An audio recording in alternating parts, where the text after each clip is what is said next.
Mesdames, Messieurs, bonsoir. C'est un bonheur de vous retrouver toujours dans la bonne humeur. Ce soir encore, nous passerons au peigne fin toute l'actualité sportive et je serai accompagnée de ces charmants messieurs que j'apprécie tant. Dago Charles, bonsoir. Bonsoir Marie-Christine. Comment vous allez? Je vais très bien. Je suis ravie. Surtout que quand j'observe que tu es en vert rouge, c'est le cœur rempli.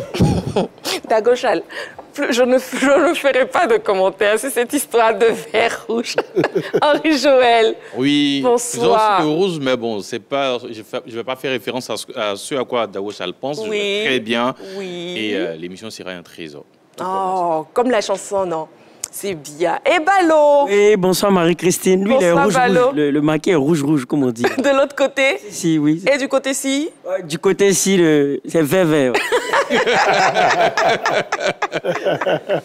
Bon, voilà, nous sommes tous là, nous sommes prêts. Et nous passons à présent au sommaire.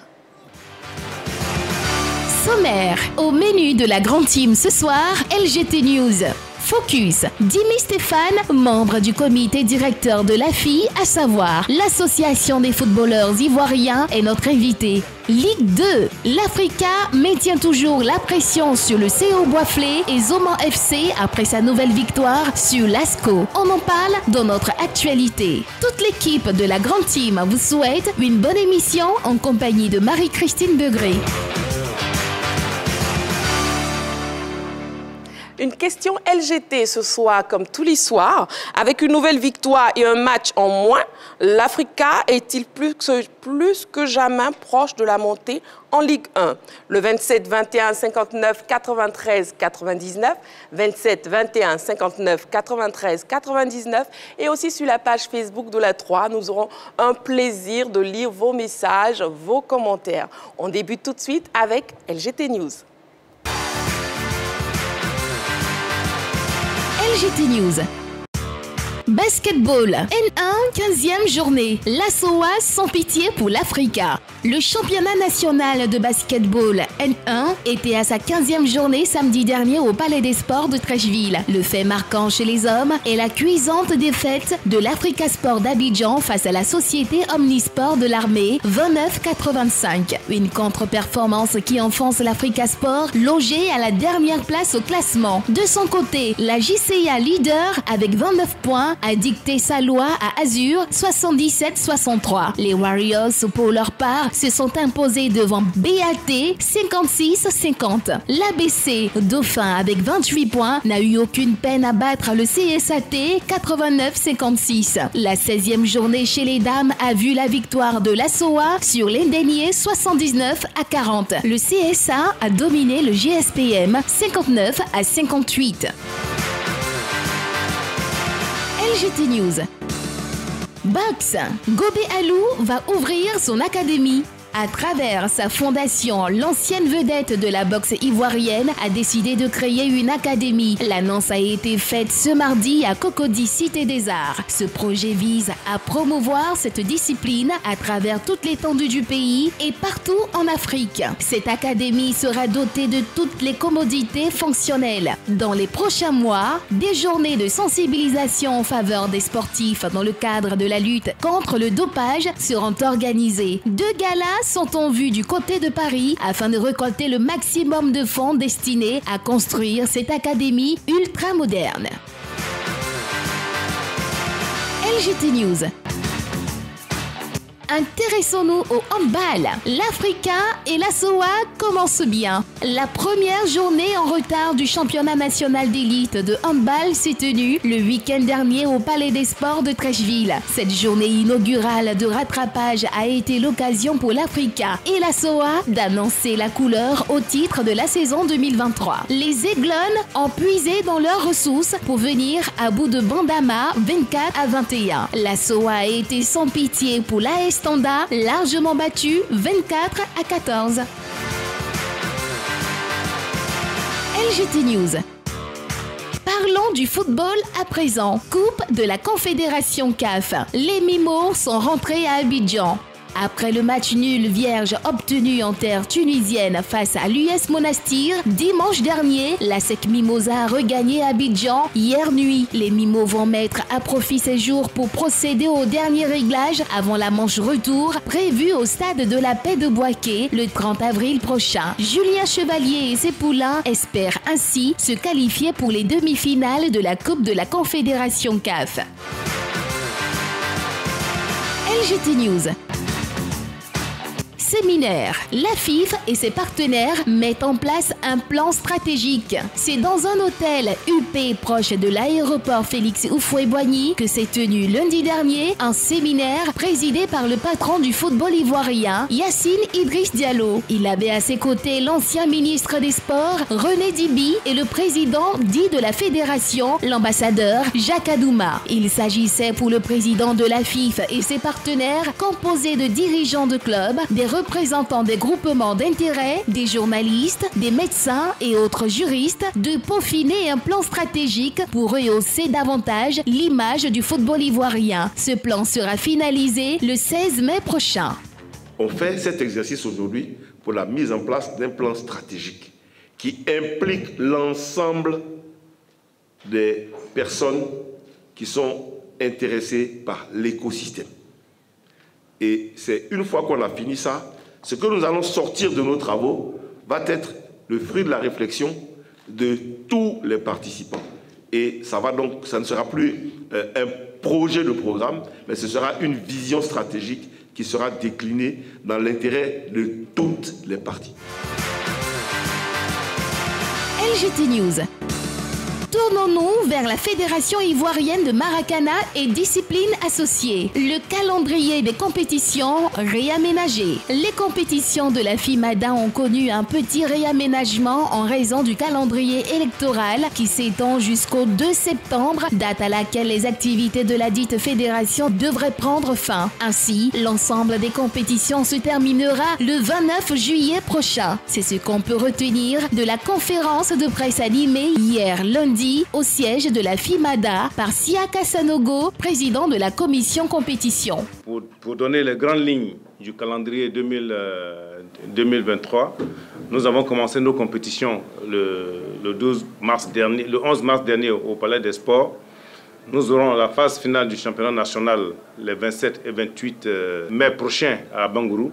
Ensuite, nous allons commencer les éliminatoires cumulés de la nationale Nzassa, des super seniors et des juniors à partir du 10 juin. Et enfin, le 8 juillet, nous aurons la phase finale des super seniors et des juniors à Abidjan. Et enfin, la phase finale de la nationale Nzassa le 30 juillet à Abidjan.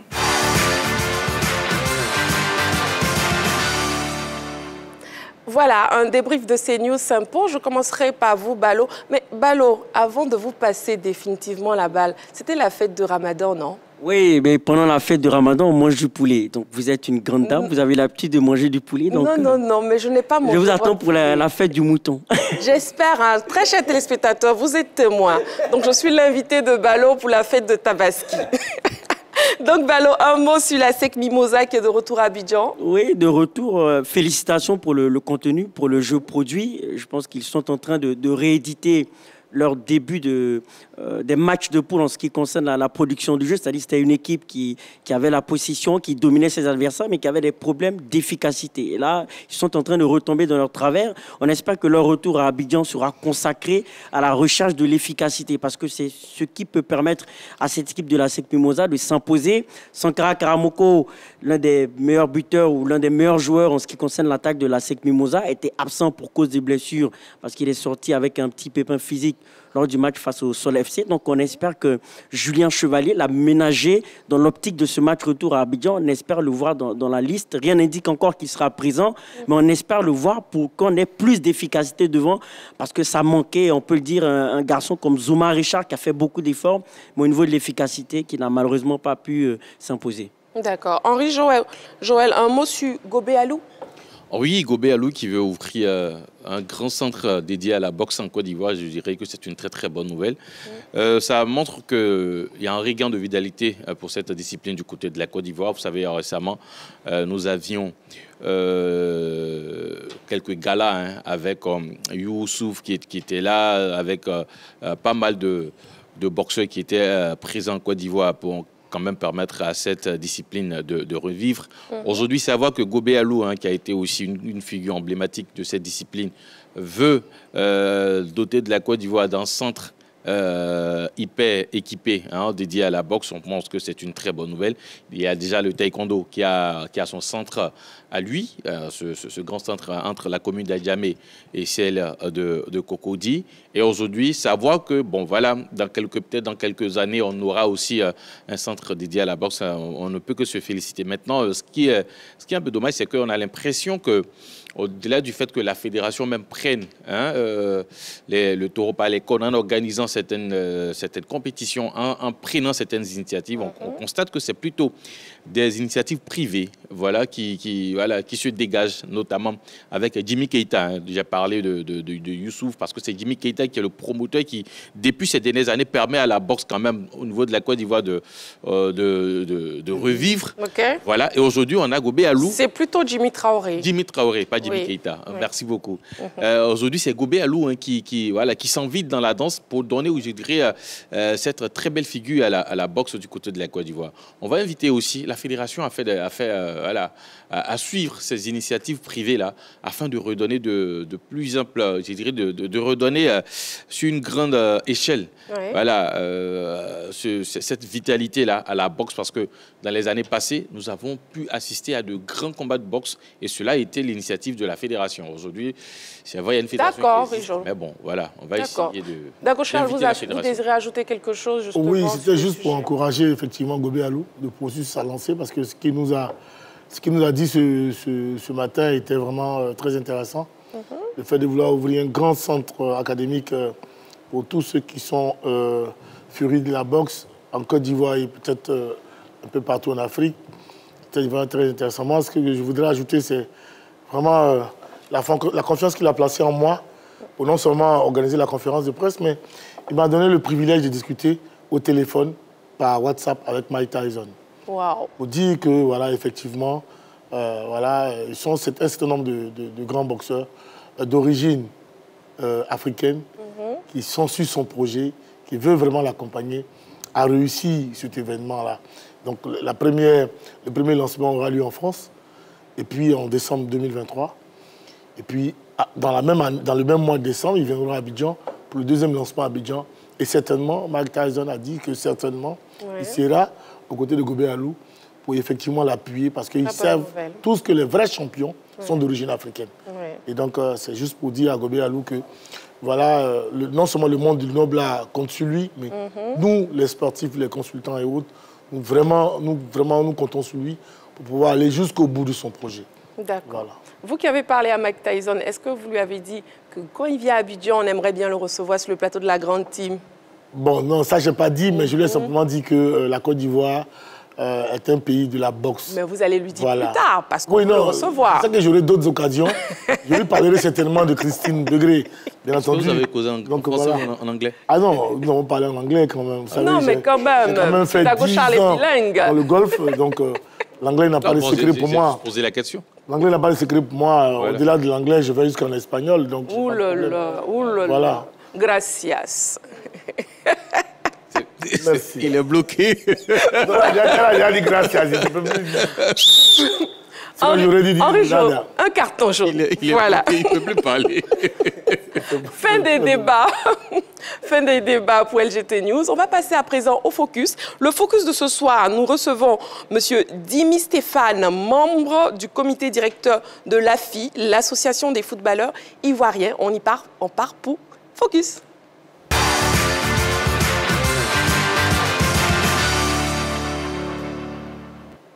Nous recevons à présent, vous recevoir sur le plateau de la grande. MC, il est en black and white. Hein. Oui, hein, comme quoi. Hein. Tu vois que tout à l'heure, je parlais anglais. Hein. Black and white, tout le monde. Henri Joël, vous voyez qu'il veut se rattraper. Non, tout le monde peut parler, tout le monde peut prononcer black and white. Divi Stéphane, je vous présente Henri Joël, Dago Charles, et à vos côtés, Balo.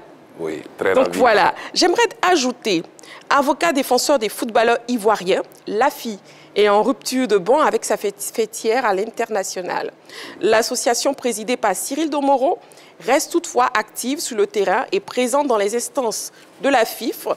Au centre des débats souvent passionnés, l'AFI a décidé de dire sa part de vérité ce soir dans la grande team. Donc nous vous recevons, Divi Stéphane, ex-gardien international et membre du comité directeur de l'association créée en 2009. Tout est dit, l'essentiel est dit. Tout est dit. Première question, selon des informations relayées sur les réseaux sociaux, il a été défini. Est-ce que l'AFI est définitivement évincée de la FIFPro? Effectivement, je confirme. Ok. Nous avons reçu l'information la semaine dernière.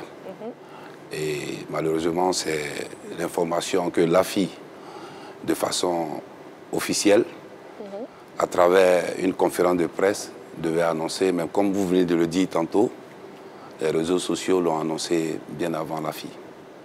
Et qu'est-ce que la FIFPro reproche véritablement à l'AFI, en fait? Il faut dire que la FIFPro, c'est la fêtière. Oui.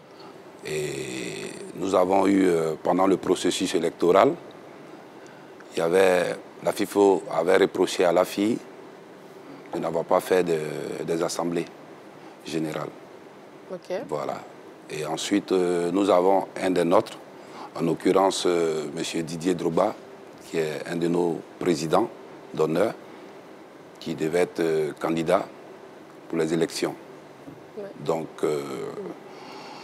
l'AFI devait accorder son parrainage à un des nôtres. Et ça n'a pas été fait pour plusieurs raisons. Voilà. Que peut-être on va avoir l'occasion d'en découdre après. Et comment vous avez accueilli cette nouvelle? Un peu déçu, parce qu'il y a eu des recours. Voilà, c'est la fêtière, elle a pris une décision. Donc nous étions dans une dynamique de faire des recours et de justifier quand même le choix de l'AFI, vu que dans ces choix, c'était le board et les délégués. Les délégués, ce sont les représentants des joueurs des différents clubs, voilà, qui devaient apporter aussi leur voix, leur vote. Oui. Malheureusement, mon choix était porté sur un des nôtres, en l'occurrence M. Didier, et nous étions en minorité, parce que dans le board, nous sommes 5. Voilà. Et il y a les délégués de la Ligue 1, la Ligue 2 et le football féminin. Voilà. Et est-ce que les conséquences, quelles seront les conséquences de cette rupture? Est-ce que c'est la fin de l'AFI? Est-ce que ça sonne la fin de l'AFI? Non, pas du tout. Pas du tout. Pas la fin de l'AFI, dans la mesure où, avant que l'AFI soit à la FIFPro, oui, l'AFI a existé. Voilà, l'AFI a existé. Et c'est pendant que l'AFI était en train de travailler, vu le travail abattu sur le terrain, au niveau du football national d'abord, et avec aussi l'équipe nationale, la FIFPro a tenu bon de pouvoir accompagner l'AFI. Et c'est au fil des années que les subventions que la FIFPro octroyait à l'AFI montaient au fur et à mesure. Oui, alors, M. Dimi, il faut dire que le parrainage de Didier Drogba est l'une des causes, je pense, de la guéguerre entre la FIFPro et l'AFI. Vous avez soutenu le candidat Didier Drogba à l'époque, mais on constate, on vous entend parler, on a l'impression que vous vous identifiez toujours à l'AFI. Alors nous, on veut savoir où vous situez clairement aujourd'hui. Il faut dire que, avant toute chose, nous étions à l'AFI. Et moi, en tant qu'un des présidents, un vice-président et un chargé des relations, il était de mon devoir quand même de soutenir l'AFI. Et quand vient maintenant le problème de parrainage, moi je donne ma position pour dire que non, mais il faudrait qu'on puisse soutenir un des nôtres, puisque nous avons un des nôtres qui veut être candidat. Donc l'idéal serait que nous tous, nous nous mettions ensemble pour pouvoir soutenir le candidat. Voilà.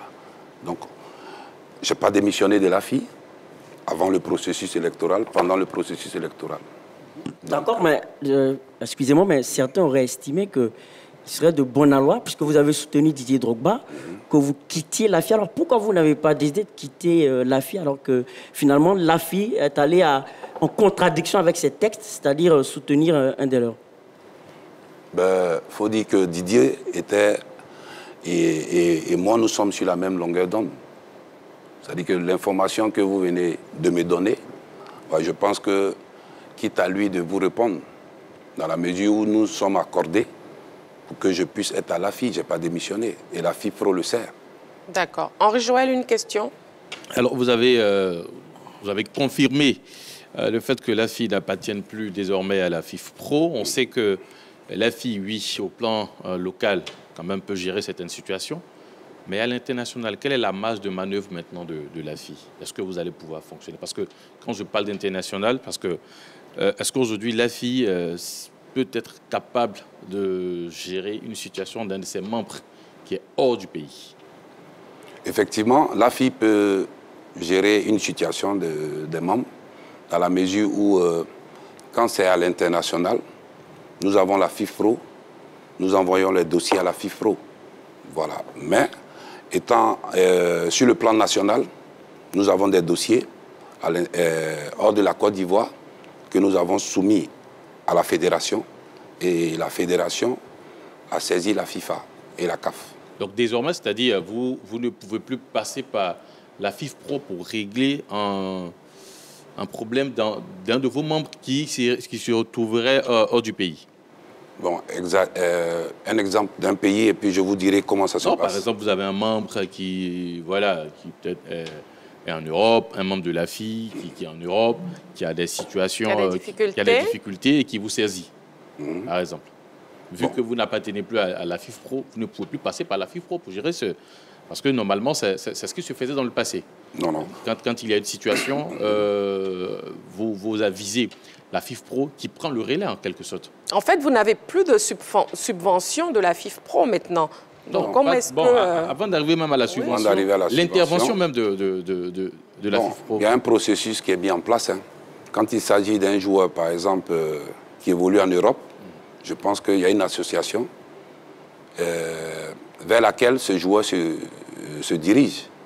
Voilà, parce que quand vous jouez à l'international, vous appartenez à une association où vous faites des cotisations et vous êtes suivi. Voilà. Et c'est quand il y a un cas de force majeure au niveau du plan en Afrique et que nous savons que ce joueur étant en Afrique, on soumet cela à la FIF Pro qui rentre en contact avec, si l'association, si le joueur se trouve soit au Ghana, voilà, la FIF Pro alerte le président de cette association au Ghana. Donc désormais, c'est plus possible si le joueur au Ghana? Non, si le joueur au Ghana, c'est possible dans la mesure où nous avons une fédération ici que nous alertons. Bon, je pense qu'on va en revenir parce qu'on a eu le cas d'un joueur, Guarufin, oui, voilà, qui est passé dans nos locaux. Il a été reçu par moi-même et nous avons pris sa déposition et nous avons envoyé le courrier au niveau de la fédération qui est rentré en contact avec la CAF. Et nous, qu'est-ce que nous avons fait? Nous avons essayé de rentrer en contact avec le président de l'association au Nigeria, Babadinda, un ancien footballeur aussi. Et justement, comment vous comptez régler le problème de Ruffin? Le problème de Ruffin? Oui. Nous avons eu sa version. Oui. Et nous avons voulu, dans un premier cas, anticiper en rencontrant les dirigeants. Mais vous savez, les dirigeants sont venus pour un match officiel. Et c'est vrai que c'est un club du Nigeria, mais il représente aussi le pays. Donc, après concertation, nous avons voulu suivre la procédure qui était d'entendre le joueur, adresser le courrier à la fédération, qui allait adresser aussi le courrier à la fédération nigérienne. D'accord. Donc, à vous entendre, on dirait que l'AFI peut normalement fonctionner sans la FIF Pro. Moi, je reviens au souci des subventions. Logiquement, la FI n'a pas besoin des subventions de la FIFPro. La FI a besoin de la subvention de la FIFPro. Oui. Mais la FIFPro, c'est la fêtière. Effectivement. Parce qu'il y a des pays qui ne sont pas affiliés à la FIFPro qui fonctionnent. Voilà. Il y a 12 pays qui sont affiliés à la FIFPro, 12 pays africains qui sont affiliés à la FIFPro. Oui. Seulement que la manière de fonctionner va changer. Ok, d'accord. Vous allez fonctionner, mais la manière va changer. Oui, Dago Charles, oui. Oui, moi je pense que tu as été assez expressif, sinon large sur la question de la FIFPro. Et puis je suis vraiment désolé pour la FI, parce que j'y ai été comme responsable aussi. Exactement. Moi, ma question, je vais te la poser personnellement en tant que responsable des relations. Tu as dit tout à l'heure que tu n'étais pas en accord, sinon en phase avec le bureau exécutif par rapport au choix d'Didier Drogba, ce qui me semble noble. Et donc, tu as décidé toujours de rester. C'est bien. Mais il se trouve qu'on constate aujourd'hui que Cyril Domoro, le président de l'exercice, est président de la commission du statut du joueur. Et aujourd'hui, et c'est le même s'il y a des situations de joueurs, il est membre du comité exécutif de la Fédération ivoirienne de football. Alors, vous, en tant que membre de ce board-là, comment appréhendez-vous cette situation-là? Il est en même temps membre du comité exécutif, donc le patronat, et il est en même temps président du statut du joueur. Donc, quand les footballeurs ivoiriens auront des problèmes, pensez-vous que l'AFI sera vraiment en même de régler la question quand vraiment le même président, il est président 2 fois sur la même question de statut du joueur en Côte d'Ivoire? Comment vous voyez ça, vous, personnellement? Personnellement, moi, je pense que cette question, si vous avez l'occasion d'inviter le président Cyril sur ce plateau, vous pouvez lui poser cette question. Mais comme tu l'as dit tantôt, personnellement, moi, j'estime que le président Cyril Domoro, il est membre au niveau de la fédération en tant qu'ancien joueur Cyril Domoro, puisqu'il y a certains anciens qui figurent aussi dans les différentes instances. Je ne sais pas si je me fais comprendre. Non, voilà, parce on n'arrive pas à bien cerner. Présentement, le statut du joueur, présentement, nous avons... Ce statut-là, c'est là-bas, on débat de tous les problèmes des joueurs qui ne sont pas payés, tout et tout. Voilà. Et il est membre en même temps du comité exécutif. Donc, il est le patronat. Si. C'est-à-dire que quand un employé a un problème, il s'adosse à son syndicat, qu'est l'AFI, pour que l'AFI affronte le patronat pour régler sa question. Voilà. Mais il se trouve qu'en l'espèce, il est patronat et il est syndicat. C'est pour ça que je dis, tout à l'heure, vous avez dit qu'au niveau de l'AFI... D'accord, Charles, excusez-moi, on va revenir à cette question. Okay, mais si vous permettez, juste une petite pause, le temps de la pub, et on revient. Monsieur Dimi Stéphane est avec nous, nous sommes en direct jusqu'à 22h. À tout de suite. Merci.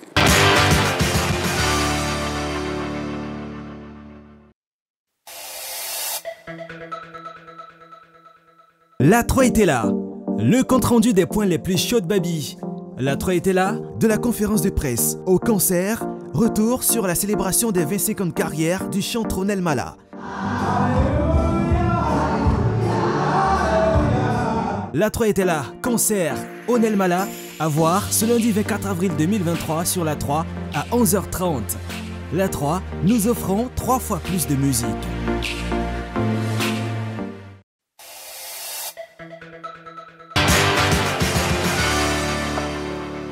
Nous sommes de retour sur le plateau de la grande team. Dago Charles, je vous passe la balle. Donc je disais simplement que pour moi, l'AFI, pour ce que je constate, est syndicat, avec la tête, avec Cyril Domoro comme président du statut du joueur et en même temps patronat, parce qu'il est membre du comité exécutif.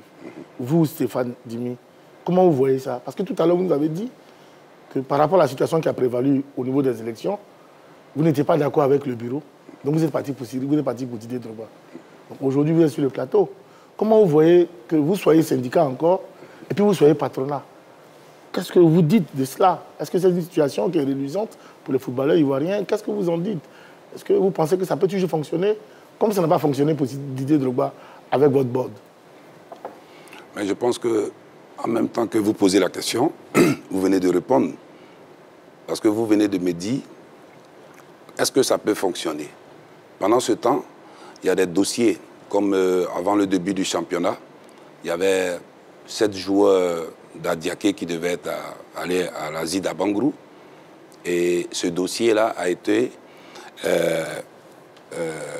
nous avons fait partie de ces dossiers vers le bureau de statut par rapport aux joueurs. Et ça a été débloqué parce que le président a pu rencontrer les deux présidents et ils ont trouvé une solution à l'amiable pour que ces joueurs-là puissent partir là où ils voulaient partir. Donc j'estime que, étant là-bas, c'est comme, je prends l'exemple de l'association des anciens footballeurs, qui est dirigée par le président Alain Guaméné. Il est à la DTN, mais au nom de Alain Guaméné, pas au nom du président de l'association des anciens footballeurs. Ok.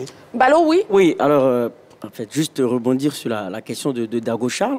On a tous compris qu'il veut parler là d'un conflit d'intérêts. Le fait que Cyril Domoro soit à la fois patronat et syndicat, ce qui veut dire aujourd'hui que, clairement, il estime, selon sa question, que Cyril Domoro n'a plus la crédibilité pour défendre vos intérêts. Et en même temps, on a une autre association de Zeromark, un de vos ex-compagnons de lutte, tout simplement dans le staff de campagne de Didier Drogba, qui a une autre association. Compte tenu du fait que la FIFPro, aujourd'hui on peut le dire, a suspendu définitivement la FI, compte tenu du fait que Cyril Domoro n'a plus la crédibilité, puisqu'il est à la fois patronat et syndicat, est-ce que vous seriez tenté de rejoindre l'association de Zeromark?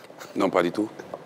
Pas du tout, dans la mesure où je suis à la FI.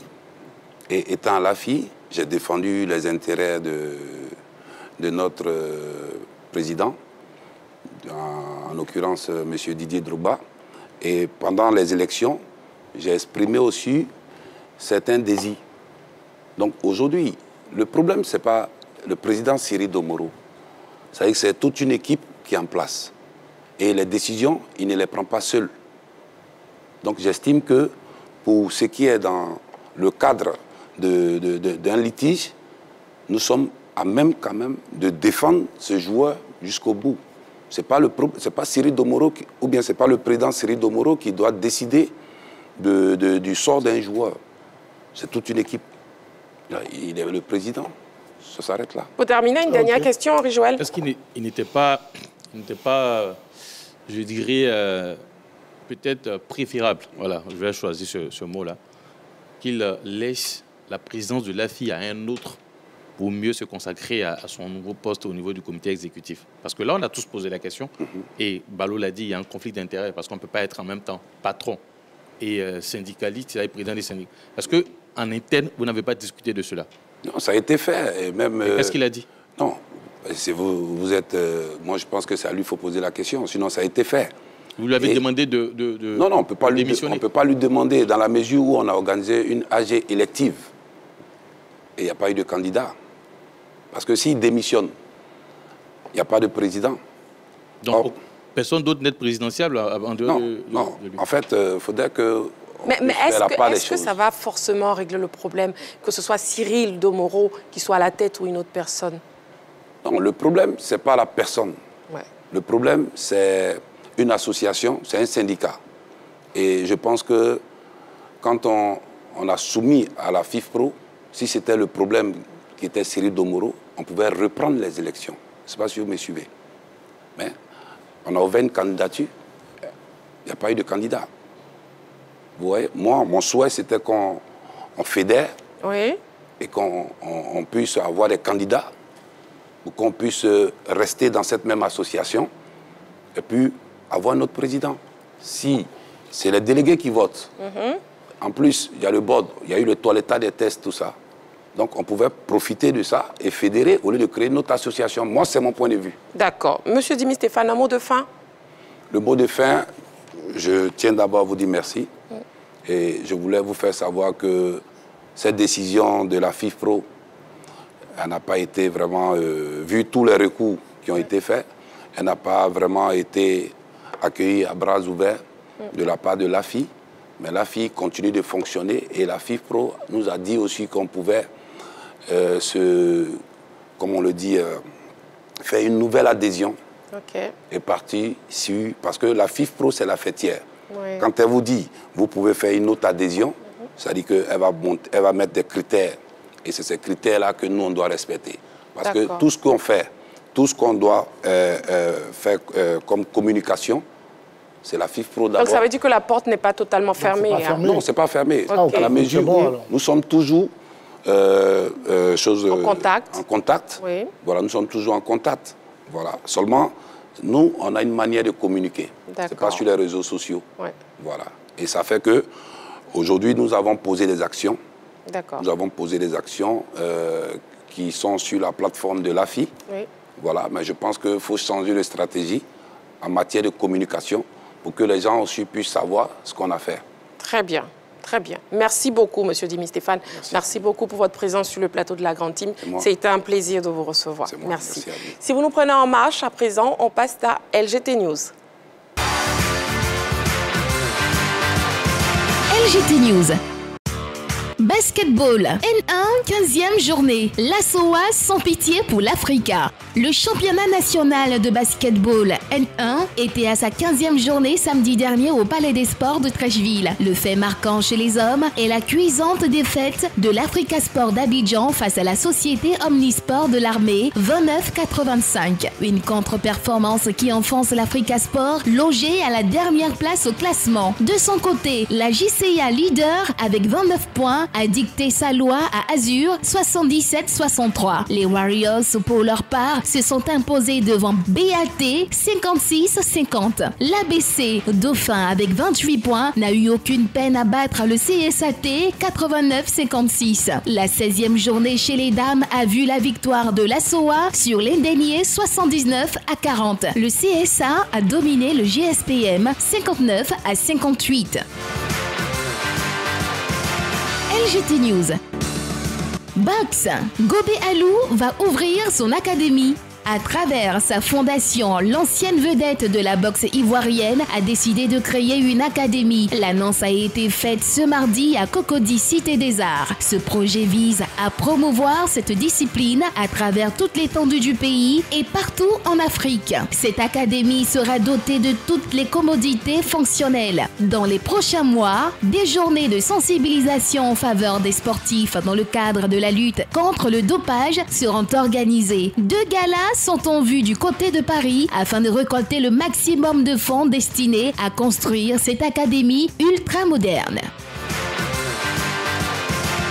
LGT News. Intéressons-nous au handball. L'Africa et la SOA commencent bien. La première journée en retard du championnat national d'élite de handball s'est tenue le week-end dernier au Palais des Sports de Treichville. Cette journée inaugurale de rattrapage a été l'occasion pour l'Africa et la SOA d'annoncer la couleur au titre de la saison 2023. Les Aiglons ont puisé dans leurs ressources pour venir à bout de Bandama 24-21. La SOA a été sans pitié pour l'AS Standard, largement battu 24-14. LGT News. Parlons du football à présent. Coupe de la Confédération CAF. Les Mimos sont rentrés à Abidjan.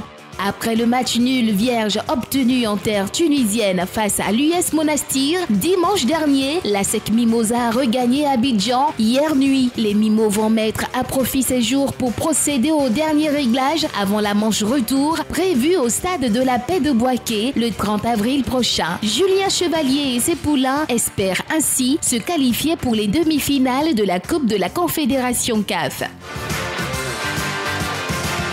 LGT News.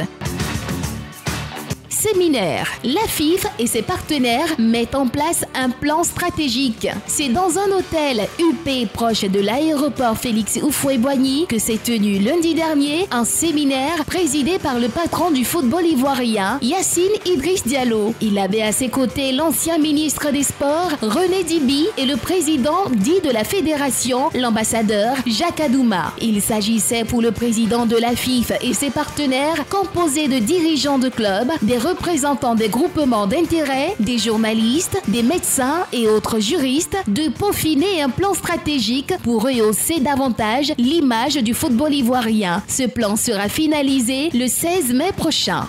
On fait cet exercice aujourd'hui pour la mise en place d'un plan stratégique qui implique l'ensemble des personnes qui sont intéressées par l'écosystème. Et c'est une fois qu'on a fini ça, ce que nous allons sortir de nos travaux va être le fruit de la réflexion de tous les participants. Et ça ne sera plus un projet de programme, mais ce sera une vision stratégique qui sera déclinée dans l'intérêt de toutes les parties. LGT News. Tournons-nous vers la Fédération ivoirienne de Maracana et disciplines associées. Le calendrier des compétitions réaménagé. Les compétitions de la FIMADA ont connu un petit réaménagement en raison du calendrier électoral qui s'étend jusqu'au 2 septembre, date à laquelle les activités de la dite fédération devraient prendre fin. Ainsi, l'ensemble des compétitions se terminera le 29 juillet prochain. C'est ce qu'on peut retenir de la conférence de presse animée hier lundi au siège de la FIMADA par Siaka Sanogo, président de la commission compétition. Pour donner les grandes lignes du calendrier 2023, nous avons commencé nos compétitions le 11 mars dernier au Palais des Sports. Nous aurons la phase finale du championnat national les 27 et 28 mai prochains à Bangourou. Ensuite, nous allons commencer les éliminatoires cumulés de la nationale Nzassa, des super seniors et des juniors à partir du 10 juin. Et enfin, le 8 juillet, nous aurons la phase finale des super seniors et des juniors à Abidjan. Et enfin, la phase finale de la nationale Nzassa le 30 juillet à Abidjan. Martial Gorou est de retour. Oui, bonsoir Marie-Christine. Bonsoir Martial, comment vous allez? Heureux de retrouver la team. Moi aussi. Et le week-end, ça a été? Oui, très bien. Tout s'est sans bien moi. passé. Oui. Tout s'est bien passé. Vous êtes allé dans un endroit bien manger sans moi? Non, non, je ne suis pas sorti, je suis resté à la maison parce qu'il faut bien se reposer pour être d'aplomb à la grande team. Dago Charlie dit la vérité. Bon, je ne crois pas trop. Mais mon frère descend, je ne crois pas trop. Mais que vais-je faire? Il n'y a pas de problème. Nous passons à présent aux sabeuses avec jackpot pour Corinne Diacre. Sabeuse. Je pense qu'elle est moins rémunérée quand même par rapport... On est tous dans un championnat professionnel. Le football français est assez professionnel pour qu'avec elle, on parle de jackpot. Ça aurait été un homme là, sélectionneur des hommes, on parlerait des millions et des millions d'euros. Hein. Ça dépend du contrat aussi qu'elle a. Voilà, donc non, je veux dire que pour moi, je suis convaincu que l'écart au niveau de la paye entre les femmes et les hommes est encore grand quand je regarde ça. Je suis convaincu de cela. Ballot? Oui, sportivement, oui, elle perd beaucoup, surtout par rapport aux Jeux Olympiques de 2024 qui sont organisés à Paris. Oui. En ce qui concerne la Coupe du Monde, elle a déjà disputé une Coupe du Monde où l'équipe de France s'est arrêtée en quart de finale face aux États-Unis. Donc, le préjudice est moindre par rapport à la Coupe du Monde puisqu'elle a déjà eu le temps de se mettre en évidence dans une Coupe du Monde. Mais cela aussi a été compensé financièrement parce qu'il faut savoir qu'elle devait recevoir une prime de 100 000 € pour la Coupe du Monde à venir et pour les Jeux Olympiques. Ça a été compensé par une année supplémentaire par rapport aux émoluments qu'elle va recevoir. Donc, il y a eu des compensations qui ont été faites pour tout simplement laver le préjudice subi par Corinne Diacre. Donc, à elle de se relancer aussi sportivement à travers de prochaines destinations et se remettre en selle tout simplement dans sa carrière. Justement, par rapport aux prochaines destinations, est-ce qu'on a des informations par rapport à ces destinations? Oui, surtout, ces informations sont à mettre au conditionnel. Elle figurerait oui, dans la liste. Y arriver. Justement, elle figurerait dans la liste de certains clubs de Ligue 2. Elle veut rester au football féminin, elle l'a dit, ça c'est sa volonté, elle veut rester au football féminin, mais elle serait sur la liste de certains clubs de Ligue 2, mais on attend de voir si ça sera confirmé. Oui, Martial. Oui, mais en fait, ce que je sais, c'est un confrère français, bon, je ne dirai pas le nom, sportif, qui a donné l'information sur la prime que devra recevoir Corinne Diacre. Et c'est ce même confrère qui dit qu'elle serait intéressée par l'étranger, par un club ou une équipe nationale. Donc voilà l'information. Mais quelque part, moi, je trouve que sportivement, ça va être compliqué parce que quand vous avez été tout le temps en conflit avec vos joueuses, et depuis son arrivée, c'est pas seulement qu'une seule joueuse. Hein. D'abord, Émilie Le Sommer et les autres, avant d'arriver à Wendy Rena et Kadi Diatou. Je me dis que quelque part, ça sera compliqué parce que humainement, ça veut dire que c'est un peu difficile de vivre avec elle. Voilà. Et les clubs les prétendants qui vont venir derrière vont vont essayer de mieux se renseigner sur sa manière de manager, pas seulement au niveau tactique, hein, mais sa manière de vivre ou peut-être les rapports humains avec ses joueurs ou ses joueuses. Voilà, je pense que ça peut être un frein pour une prochaine destination, je pense. D'accord. Le téléphone est ouvert, hein, donc vous pouvez nous répondre à la question LGT de ce soir. Avec une nouvelle victoire et un match en moins, l'Africa est-il plus que jamais proche de la montée en Ligue 1? Le 27 21 59 93 99, 27 21 59 93 99 et aussi sur la page Facebook de la 3. Nous passons à présent à l'actu.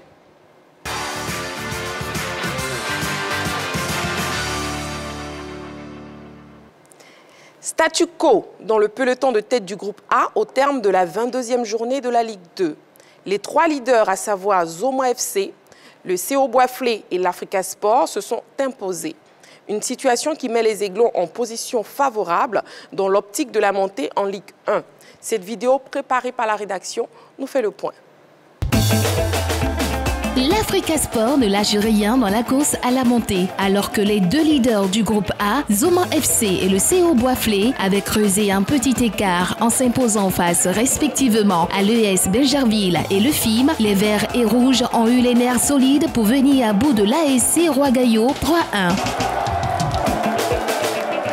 C'était hier au stade Robert Champroux dans le cadre de la 22e journée de la Ligue 2. Hyper motivés et poussés par un nombreux public, les Aiglons ont pris leurs adversaires à la gorge et ont rapidement fait la différence dans la première demi-heure grâce à 3 réalisations signées Seri Ange Messi, Abrogua lui et Kone Ibrahim. La réduction du score par Lasco suite à un penalty n'a fait qu'adoucir l'ampleur de la défaite. Revenu ainsi à un point des 2 leaders, avec un match en moins, l'Africa Sport se met à nourrir de sérieux espoirs d'un retour dans l'élite. Ce d'autant plus que les poulains de l'entraîneur Haj Mohamed semblent habités par une très grande confiance. Alors qu'il leur reste 4 matchs à jouer, les Aiglons pourront-ils réaliser le sans faute pour retrouver la Ligue 1 ? L'Africa Sport est-il plus que jamais proche de la montée en Ligue 1? Messieurs, à vos panonceaux, un oui ou un non? Oui pour Dago Charles, non pour Henri Joël, oui pour Martial Gorou et aussi oui pour Balo. Balo, pourquoi oui? Oui, parce que dans le calendrier de l'Africa Sport d'Abidjan, il y avait 5 matchs. Je pense que lors de la dernière émission, il y avait 5 matchs à négocier. Et l'Africa a négocié brillamment le premier virage. Donc on se dit que si l'équipe a su négocier ce premier virage, elle va engranger le maximum de confiance pour pouvoir aborder les 4 derniers matchs restants. Donc c'est une bonne nouvelle pour les Oyer, mais il n'y a pas que le résultat, mais aussi ce qui est produit sur le terrain. Il faut constater que cette équipe de l'Africa, depuis Noël Tosi, avait véritablement de grosses failles en termes de jeu, en termes de jeu fluide. C'est une équipe qui avait du mal à être efficace lorsqu'elle se procurait des occasions, mais on constate que véritablement, il y a une marge de progression impressionnante. C'est-à-dire que l'équipe a véritablement progressé. Elle joue de mieux en mieux. Tous les observateurs qui l'observent disent qu'elle joue de mieux en mieux en ce qui concerne la fluidité du jeu. C'est une équipe aussi qui peut s'appuyer non seulement sur une force collective, mais sur des individualités. On a le jeune Abrogua, mais on a le jeune Ange Messi aussi qui s'est bien illustré face à Roy-Gaillot. Donc, on a une équipe qui engrange le maximum de capital confiance, qui collectivement a progressé dans son jeu, qui a des individualités pour faire la différence quand il faut, et bien là, tous les ingrédients sont réunis, sauf cataclysme, sauf catastrophe, pour pouvoir aller chercher la montée. D'accord. Nous avons un appelant, M. Traoré, qui nous appelle de Abobo, Anador. M. Traoré, bonsoir. Bonsoir, Marie-Christine. Comment vous allez? Ça va très bien. D'accord. On vous écoute concernant la question LGT. Oui, mais je pense que l'Africa est très bien placée pour pouvoir arriver à la Ligue 1. Parce que sa position, elle a un match de plus. L'Africa a un match de plus que les autres. De moins. Un match. Voilà. Par rapport aux autres. Donc, je crois qu'il doit en profiter au maximum de ce match en moins là, pour pouvoir se propulser au premier rang. Et nous, supporters de la scène, nous les attendons très bien parce qu'il faut qu'ils viennent pour que nous nous retrouvions sur le rectangle vert, pour savoir qui est qui. Parce qu'au moment où ils partent en deuxième division, nous partons pour une consécration en Coupe de la CAF. Alors il faut qu'ils viennent nous rejoindre. Parce qu'avec eux, nous savons que nous allons faire de la merveille. Merci.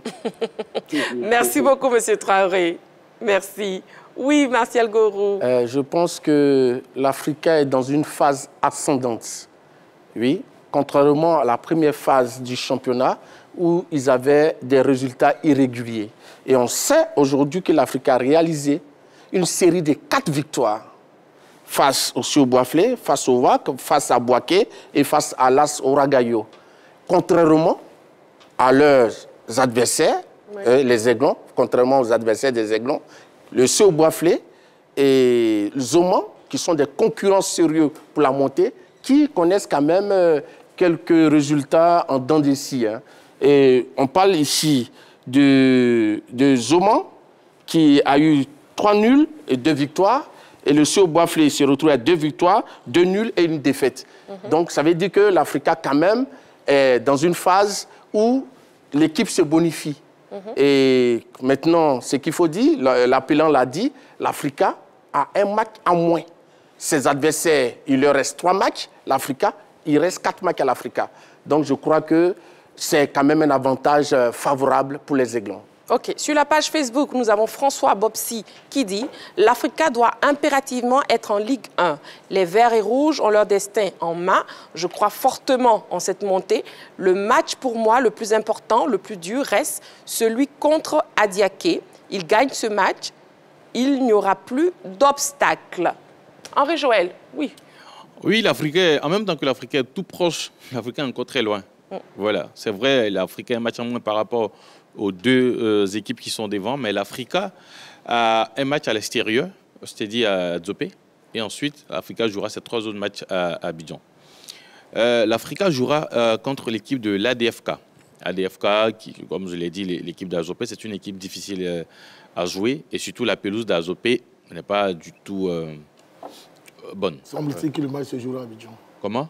Il semble que le match se jouera à Abidjan parce que la pelouse est détériorée. Voilà, donc même si c'est le cas, mais quand même c'est une très très bonne équipe de l'ADFK que l'Africa doit rencontrer. Ensuite, à la dernière journée, l'Africa doit jouer la JCA. La JCA qui se bat pour se maintenir. Parce que récemment, avant le match de l'Africa face à Ouagadougou, un peu plus tôt dans la journée, il y a eu ce match entre la JCA et l'équipe de WAC. Et le WAC s'est imposé 4 buts à 1 face à la JCA, reléguant ainsi la JCA parmi les équipes qui doivent descendre. Donc du coup, cette équipe de la JCA veut se maintenir et fera tout pour se maintenir en Ligue 1, en Ligue 2. En Ligue 2. C'est pour cela que je dis, l'Africain, en même temps que l'Africain est tout proche, l'Africain est encore très loin. Parce qu'en cas de contre-performance, parce que les 2 équipes sont devant, parce que l'Africain n'a pas qu'un seul concurrent. L'Africain a 2 concurrents, notamment Zoman et Boaflé. En cas de contre-performance, même ne serait-ce qu'un nul, combiné à peut-être 1 victoire ou 2 victoires de ces 2 équipes, ils mettront l'écart, parce que actuellement c'est 1 point. En cas de contre-performance, ça sera 4 points. Donc c'est pour cela que j'ai dit l'Africa, oui, l'Africa est proche avec le match en moins, mais l'Africa est encore très loin. D'accord. Il va falloir être solide jusqu'à la fin. Et quand on a vu ce match face à l'équipe de Ouagadougou, l'Africa a fait une très bonne première période avec 3 buts. Mais derrière, l'Africa a calé sur la deuxième partie. Très bien, Henri Joël. S'il vous plaît, si vous me le permettez, on a M. Méa Olivier qui nous appelle d'Abengourou et qui souhaite intervenir. M. Méa Olivier, bonsoir.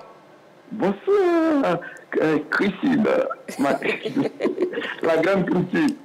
Bonsoir, comment vous allez, M. Méa Olivier? Ça va très bien. Ah, d'accord. Ça va très bien à Bangourou aussi? Oui, vraiment, ça va. Le temps est un peu fluide, mais ça va. D'accord, ça fait plaisir d'entendre votre voix. Alors, votre avis sur la question LGT de ce soir? Ok, avec un match, l'Africa est-il plus que jamais proche de la montée en Ligue 2? En Ligue 1, pardon. En Ligue... Oui, bien sûr, la montée en Ligue 1, oui. Voilà. C'est selon moi ce que je crois, c'est que l'Africa s'est battu. Hein? L'Africa a des moyens pour se retrouver en Ligue 1 cette année. Parce que déjà, avec le nouveau entraîneur, vraiment, il a un système de jeu qu'il a implanté, il y a une somme de trucs qu'il a implanté. Il sait qu'il est fier de son équipe. Et puis, il a trop à part de quoi son petit groupe, son groupe qu'il a. Donc, tout ça, moi, avec l'analyse, je sais que l'Africa sera en Ligue 1. Voilà, c'est que moi, je suis un grand sporteur d'Africa. Quand je vois l'Afrique en Ligue 2, il y avait une pression. Quand je regarde la télévision, on fait du sport, on fait, on appelle ça, la Ligue 1, je ne me sens pas bien à l'aise, je me sens mal à l'aise parce que l'Africa en Ligue 2. Voilà, donc pour moi, cette année-là, c'est l'année de l'Africa. Ouais. D'accord. D'accord. Merci beaucoup, M. Mayor Olivier. Également, c'est moi qui vous remercie. Merci. Henri Joël, vous avez terminé. On peut passer la balle à Dago Charles, s'il vous plaît. Dago Charles, je vous fais la passe alors. D'accord, merci pour cette belle passe. Moi, je pense que si l'Africa a aujourd'hui un adversaire qu'il doit craindre, c'est l'Africa lui-même. Voilà, moi, c'est ce que je peux dire. Et c'est pour cela que je profite de... Voilà, parce que les confrères ont déjà tout dit, ont situé les différents cadres, voilà, à partir desquels, les étapes à partir desquelles l'Afrique doit passer. Pour moi, c'est le lieu ici de féliciter Kyo Tianassis et ce comité exécutif qui ont su ramener le calme à la maison. Parce que c'est ce calme-là à partir duquel ce club est en train de se construire et ces résultats-là émanent. Parce qu'il n'aurait pas eu ce calme-là, on sait que l'Afrique venait tellement de très loin qu'il a fallu ce calme-là pour qu'aujourd'hui on puisse espérer une montée voilà, en première division. Donc pour moi, si l'Afrique aujourd'hui a un adversaire qu'il doit craindre, c'est lui-même. C'est lui-même. C'est-à-dire ne pas se louper, être concentré jusqu'à la fin et certainement qu'ils monteront en première division. D'accord. Nous avons les résultats et le classement du groupe A,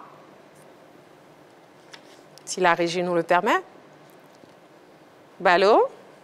Oui, déjà, le premier résultat, c'est Zoman FC qui bat l'ES Bingerville 1-0. CO Boisflé imite Zoman, battant également sur le même score les FIM 1-0. L'Africa Sport d'Abidjan bat l'ASC Ouragayo 3-1. L'Agir FC fait match nul avec l'Espérance de Boaké 1-partout. L'Amfiara Sport fait également match nul avec l'ADFK 1-partout. La JCAT s'incline lourdement face au WAC 4-1 et Issa Oazi était exempté. Oui, nous avons aussi les résultats du groupe B. Résultat et le classement du groupe B. Oui, donc en ce qui concerne les résultats du groupe B, on a l'US Fermier qui fait un match nul 1-partout face à Iska, le leader là qui est accroché encore par l'US Fermier. On a le CW Sport qui fait 0-0 avec l'OFC Adiaké. Kozap qui perd face à Siroko 1-0. Guéry FC qui s'incline face au FC Mouna 1-0. L'AS Standa qui bat l'OC Tabo 2-0. Songo FC qui fait 0-0 avec Yamoussoukro FC. Et le RFC Arboisseau était exempté. Et le FC Mouna, est-ce qu'il tient le bon bout, Martial? Bon, je crois que là-bas, la bataille est quand même rude, mais la DSK est toujours leader, même s'il y a une... L'ISCA, pardon, est toujours leader. Mais je crois que Mouna, oui, si Mouna s'est négocié ces derniers matchs, il n'y a pas de raison, parce qu'apparemment, l'ISCA coince un peu, parce qu'elle a dû faire 2 matchs nuls ces derniers temps. Donc, je crois qu'il revient au Mouna FC de tenir le chemin et de pouvoir vraiment dépasser son adversaire le plus sérieux du moment. Pendant ce temps, on peut voir les 2 classements en infographie. Oui, au niveau du classement dans la poule A, c'est l'équipe de Zoman qui est leader toujours avec 40 points, suivi de Boisflé 40 points également. L'Africa complète le podium avec 39 points. L'Amfiara est 4e avec 30 points. Au bas du classement, vous avez la JCA qui a 20 points et l'équipe de Ouragayo qui a 11 points, qui déjà peut commencer à faire ses bagages pour la D3. Oui, tout à l'heure, Martial Gorou a parlé de l'ISCA. On va profiter rapidement pour donner le classement de la poule B avec ISCA qui est leader avec 43 points, plus 18. Et Mouna, 2e, 43 points également, plus 17. L'équipe de Yamoussoukro qui est très loin maintenant des 2 places de devant avec 37 points. Aboisseau est 4e avec 29 points. Et puis au bas du classement, vous avez Siroko qui a 19 points. Et malheureusement, le dernier club en finale du dernier club ivoirien en finale d'une Coupe d'Afrique, l'équipe du CW Sport de San Pedro est en train de faire ses bagages aussi pour la D3. Cette histoire de faire les bagages là. Ok, d'accord. Non, c'est des faits. Donc moi, j'aimerais revenir en fait à l'ISCA. Est-ce que l'ISCA n'est pas à bout de souffle, Dago Charles? Oui, pourquoi pas. 2 derniers matchs, des matchs plus, ça voudrait dire que bon, certainement, on sent un essoufflement. Maintenant, à cette équipe-là de se ressaisir très tôt. Sinon, Mouna, qui est vraiment sur une bonne pente pourrait vraiment rattraper cette équipe d'ISK qui produit du beau football. En tout cas, j'ai vraiment apprécié le football de cet institut-là et donc j'espère qu'ils vont continuer sur les lancers, sinon malheureusement ils vont recaler. Mais je voudrais revenir vraiment sur une équipe qui m'impressionne. Assez rapidement. Ces deux dernières rencontres, c'est Sirocco. Oui. C'est Sirocco qui était pratiquement dernier à plus de 4 points sur Sewe et autres. Et là, ils passent 19e. Ils passent devant Sewe et ils ne sont plus qu'à 3 points, à 3 points du non relégable. Donc, vraiment, je compte bien sur cette équipe-là pour me créer une surprise agréable. D'accord. Nos reporters ont recueilli les avis des personnes rencontrées dans les rues d'Abidjan sur la question LGT. On les écoute. Je pense qu'avec le dernier match qu'ils vont jouer, ils doivent se donner à fond. Ils doivent avoir un esprit d'équipe pour pouvoir gagner ce dernier match. Ça doit être un challenge pour eux, ça doit être un défi à relever pour eux en quelque sorte.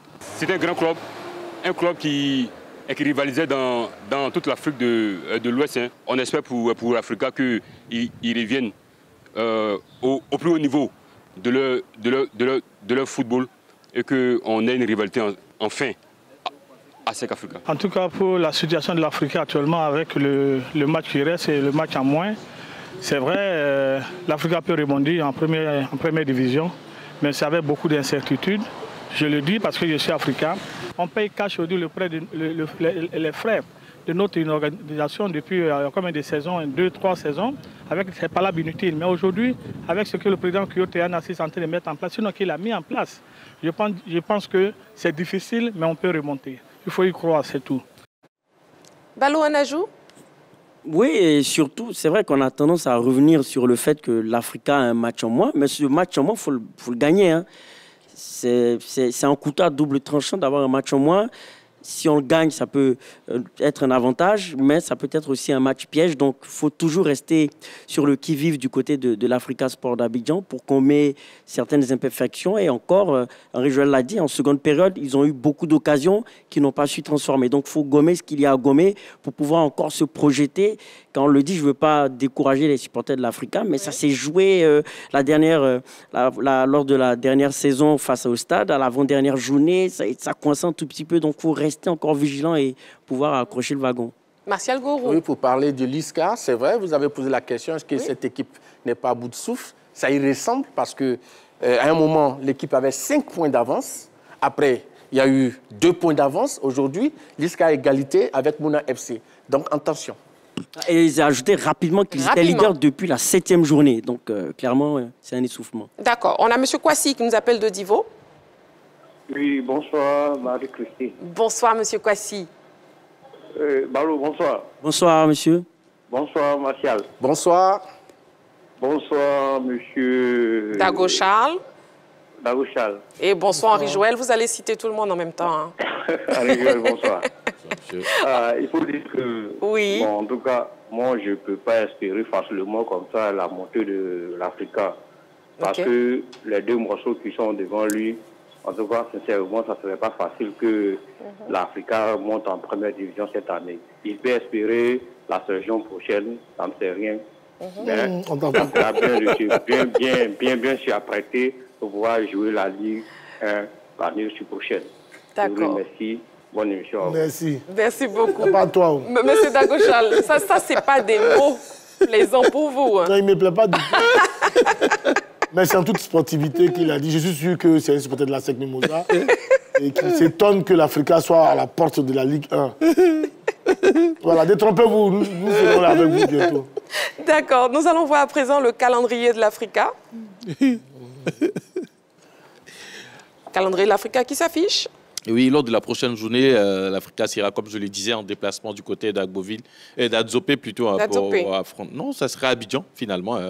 Au vu de ce que nous voyons là, ça sera Abidjan, la 23e journée Africa contre ADFK.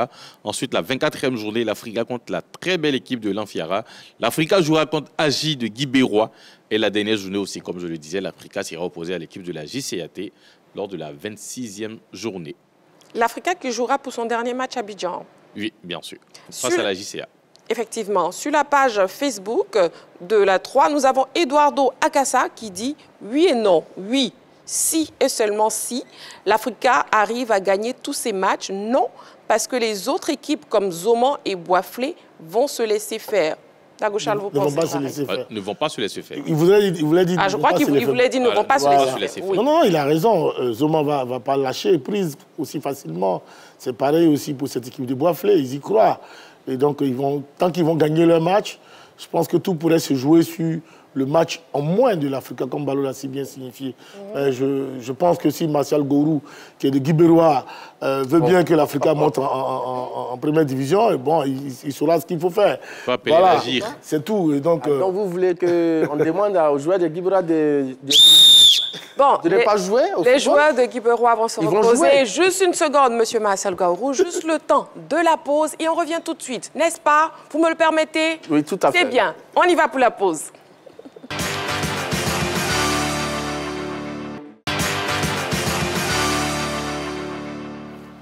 Nous sommes de retour sur le plateau de la Grande Team avec Martial Gorou, Balo, Henri Joël et Dago Charles. On passe à présent au Sabuzz.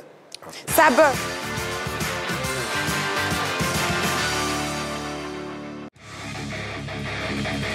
La saison d'Al Nassr est en train de virer à la déconfiture. Deuxième au classement et dévancé par Al Ittihad en tête du championnat saoudien, la formation de Cristiano Ronaldo vient de se faire éliminer lundi soir en demi-finale de la King Cup par Al Wehda 0-1. Devant son public, CR7, visiblement en manque de concentration, n'a pu empêcher la seconde défaite de suite de son équipe qui pourrait être privée de la prochaine Ligue des champions d'Asie. Sur les 4 représentants saoudiens, seuls les 2 derniers champions et les 2 derniers lauréats de la Coupe nationale participeront à la C1 asiatique. Or, la star portugaise et son club n'ont encore rien gagné de tout ça.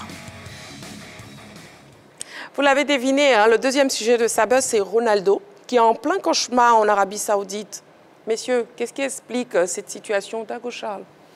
Écoutez, c'est une équipe de foot dans laquelle il est et qui a appelé à perdre et à gagner. Ils ont gagné à un moment donné. Sur les 2 dernières rencontres, ils perdent. Pour moi, ce n'est que normal, n'est-ce pas? Est-ce que c'était une équipe taillée pour jouer la Ligue des champions asiatiques? Je ne crois pas. Maintenant, je pense qu'ils vont mieux se préparer pour pouvoir, avec Cristiano Ronaldo, certainement, s'il est encore dans ce club-là, pour préparer la saison prochaine comme il se doit. Mais il ne fallait pas que les uns et les autres croient que, comme on a Cristiano Ronaldo, voilà, ça devait être facile. Non, moi, j'ai évolué dans cette zone-là, dans le golf, pendant plus de 6 ans. Ce n'est pas un championnat aussi facile que ça. Les Arabes sont très techniques et sont très, très, très rapides. Et donc, un garçon que Cristiano Ronaldo peut faire montre de tous ses talents, mais c'est des garçons qui ne lâchent pas. Les Arabes ne lâchent pas. Ouais. Et donc, ils sont tellement compétitifs, ils courent tellement, voilà, que tant que le match n'est pas fini, il ne peut pas vous lâcher. Donc, bon, pour moi, il a perdu. Voilà, ça n'arrive pas qu'aux autres. Voilà. C'est pas parce qu'il est Cristiano Ronaldo qui n'allait jamais perdre. Ouais, Balo. Oui, ben moi, c'est l'objectif visé par Cristiano Ronaldo en allant à Al Nassr. Hein. Je pense que pour lui, dans son entendement, c'était d'avoir une retraite dorée. Personne ne s'attendait à ce que Cristiano Ronaldo soit le Cristiano Ronaldo de la Juventus de Turin ou soit le Cristiano Ronaldo de Manchester United. On oublie de dire qu'il est tout de même âgé, qu'il est en fin de carrière. Et je pense que le choix d'aller dans ce championnat-là, c'était d'aller se faire de l'argent, clairement, pour le dire comme cela. Donc moi, je ne m'attendais pas à ce qu'il sorte le haut niveau de tout son talent. Donc pour moi, ce n'est pas une surprise de le voir à ce niveau, dans l'incapacité de porter son équipe. Où il y a problème, par contre, c'est qu'on a l'impression que Cristiano Ronaldo, qu'il ait 25 ans ou qu'il ait 38 ans, reste le même. C'est-à-dire qu'il a les mêmes défauts, qu'il a du mal à corriger. On a une vidéo où il hurle sur son entraîneur Denko Jelicic parce qu'il estime que ce dernier n'a pas fait les changements escomptés en première période. Là, ça pose un problème, c'est-à-dire que plus l'âge avance, il a du mal à s'assagir et là, il a un véritable problème de comportement qu'il doit revoir, à mon avis. Henri Joël.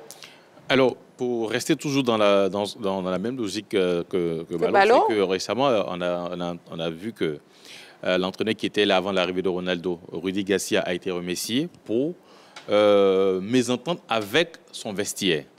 En même temps, Balo évoque le fait qu'il ait hurlé sur son nouveau coach. Et Ronaldo, quand on sait qu'il était parti là-bas, c'est vrai, oui, pour avoir des retraites dorées, mais aussi il était parti pour relever certains défis. Parce que, comme il le dit toujours, c'est un homme de défis. Sauf que là, nous sommes en face de quelque chose qui ne va pas très bien se passer pour lui.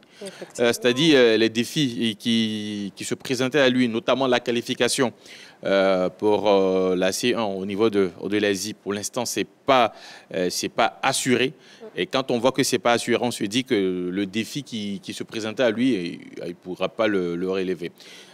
Ça montre que du côté de l'Europe, sincèrement, il n'avait plus sa place dans le haut niveau. Voilà, ça montre qu'il n'avait plus sa place. Parce que quand il part dans ce club, on s'attend à ce que Ronaldo, oui, puisse tirer le club vers le haut. Si il a voulu rester en Europe, il a voulu rester à Manchester pour des défis, parce qu'il se disait capable toujours de répondre présent en ce qui concerne ses standards habituels, c'est qu'il était capable aussi d'aller dans ce championnat moyen-là et surtout de tirer les autres vers le haut. Mais s'il n'arrive pas à le faire, c'est que réellement, il n'avait plus sa place en Europe. Très bien. Martial Gourou, votre opinion diffère? Oui, bon, en fait, ce que je voulais dire, je pense qu'il n'y a pas de quoi s'alarmer. Oui. Cette équipe de Al Nassr, lors de la saison dernière, a terminé troisième du championnat. Pour l'instant, pour la saison 2022-2023, elle est troisième au niveau du championnat et à 3 points du leader Al-Ittihad, qui, quand même, a un match en moins. Bon, maintenant, ce que je voulais dire, Cristiano Ronaldo a 14 buts, 4 passes décisives, 29 matchs, toutes compétitions confondues. Et pour ce match de demi-finale qui a été disputé, il a eu un ballon très chaud que le gardien a repoussé, il a touché un montant, il a été à l'origine de l'expulsion d'un adversaire. Et il a beaucoup pesé sur cette rencontre-là. Malheureusement, c'est un match de Coupe nationale, et il a perdu, même dans les grands championnats. On a vu, en France, le Paris Saint-Germain a été éliminé de la Coupe nationale. Donc, ça arrive. Donc, pour ce que je peux dire, c'est qu'aujourd'hui, grâce à lui, son équipe est visible. Son équipe, qui était 3e l'année dernière, occupe la 2e place. Il reste 6 journées du championnat. Donc, je pense que rien n'est perdu et qu'il peut gagner le titre. Mais on connaît tous l'homme pour sa soif de titre. Est-ce que vous pensez qu'il va quitter le club Al Nassr, Dago Charles? Oh non, je ne pense pas. Je pense qu'ils vont certainement prolonger son contrat. Les Arabes, ils n'hésitent pas sur les moyens pour garder un garçon comme Cristiano Ronaldo. Ils savent ce que ça leur rapporte en termes de représentativité, de rayonnement, tout et tout. Parce qu'eux, ils misent sur la diplomatie sportive pour exister sur cette partie du monde. Donc, avec un Cristiano Ronaldo dans leur sein, ce club de Al Nassr devient l'un des grands clubs dans le monde asiatique. Ouais. Donc, je pense qu'ils vont tout faire pour le garder. D'accord. Moi, par contre, je connais les hommes qui sont sur ce plateau. Je sais qu'ils ont une soif de victoire. Et quand je parle de victoire, ça veut dire que nous allons passer au plus calé. Nous allons donc jouer en équipe. L'équipe A, l'équipe de Martial Gourou et de Balo. L'équipe B, l'équipe d'Henri Joël et de Dago Charles. On passe au plus calé.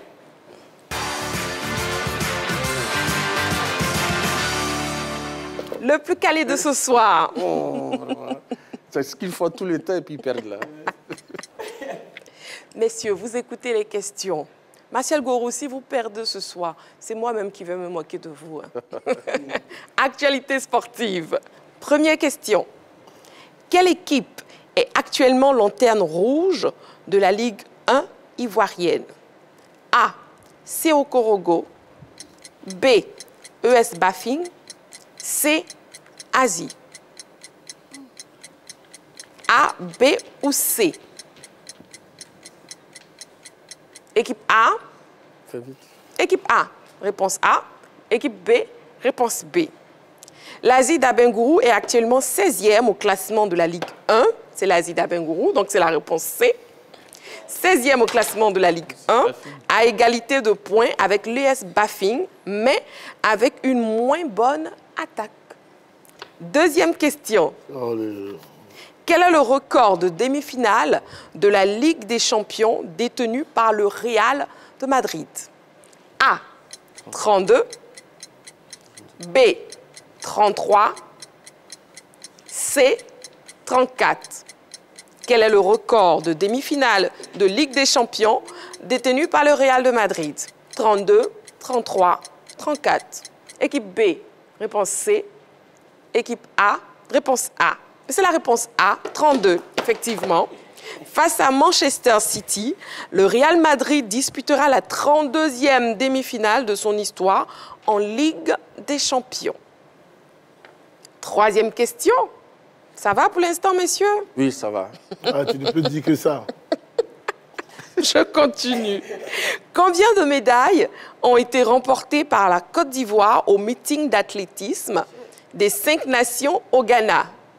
Là, ça commence à ne pas trop aller. Hein. A, 15.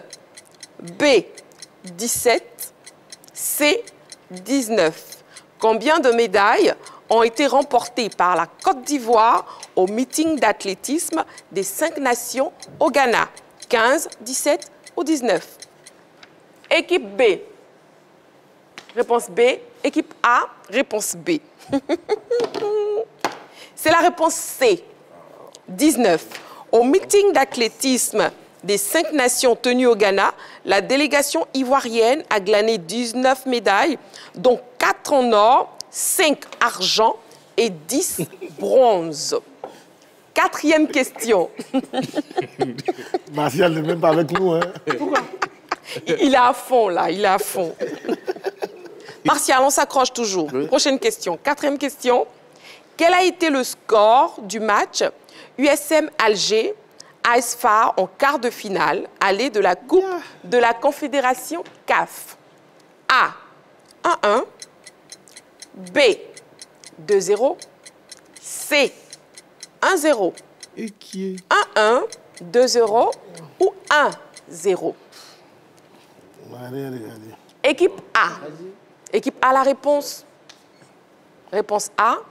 Équipe B, réponse C. Mais c'est la réponse B, 2-0. Allez, c'est pas vrai. La 5e question. Quel est le nom de l'entraîneur de Naples? Stefano Pioli, Simone Inzaghi, Luciano Spalletti. A, B ou C? Quel est le nom de l'entraîneur de Naples? Tac, tac, tac. OK. Réponse C pour l'équipe B et réponse A pour l'équipe A. Luciano Spalletti, la réponse C. Yes. Spalletti est l'entraîneur de Naples depuis 2021. Quant à Pioli et Inzaghi, ils dirigent respectivement les staffs techniques de l'AC Milan et de l'Inter de Milan. Voilà, le club de Milan. Roulement de tambour à présent. L'équipe victorieuse, il a réussi son coup, hein. C'est Martial Gorou et Ballot. Non, pourquoi? Qui sont ces juges? Non. Qui sont ces juges? Ils ont eu une réponse, une réponse. On a une réponse, c'est tout. C'est fini. La régie. Non, mais ça, c'est une mascarade. La régie. Quoi?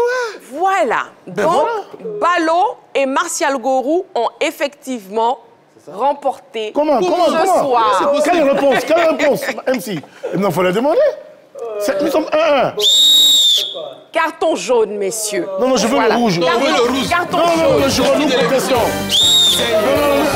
Non. Messieurs, n'hésitez pas de danse car vous avez gagné. Et je vous soutiens. Ils sont sûrs de ne pas gagner. Mais c'est de la tricherie. Ça, c'est le comportement de Barcelone. Ça, c'est une mascarade. Carton rouge. Voilà. Donc, c'est parti. Non, vous n'allez pas sortir. Ils échèment. Je vais conclure avant. Ils échèment. On ne va pas dire l'autre, là.